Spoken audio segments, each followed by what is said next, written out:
Alang sa mga buot mag-distress o makakita og mga colorful nga bulak, dunay suruyanan sa General Santos City nga makaparelax samtang mahingangha sa kapin 20 ka variety sa Bougainvillea.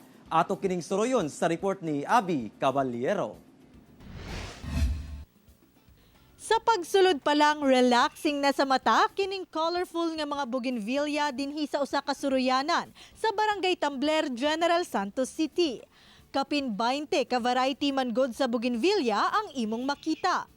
Matud sa tag-iya, mahiligon kuno siya sa maong tanom hangtod sa napadaghanan niya kini og karon gihimo na nilang negosyo. Namin nakita isa ka punuan, nagbago pa lang siya, naga-start bulak. So naisipan na mo nga paliton. Hantod nga naganahan man hinuon. Ni muramig na ano ba nga, ala nindot man kayo kay ang result sa bulak ba. Duna sab sila Instagrammable spots sama sa ilang 3D mural painting o kining usa ka higanteng motorsiklo. Gawas ni ini naga-offer sab sila og lamian nga mga pagkaon. Duna sila'y fruit shakes kung asa ang mga prutas gitanom ra sab sa lugar. Sa mga buot mag-distress, duna sila'y stress wall.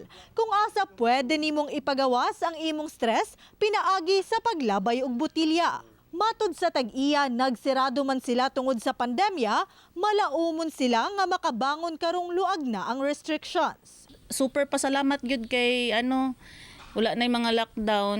Despite sa amo ang pandemic nga na experience ga tabanganay mi sa amo ang management para makasurvive sa amo ang mga panginahanglan.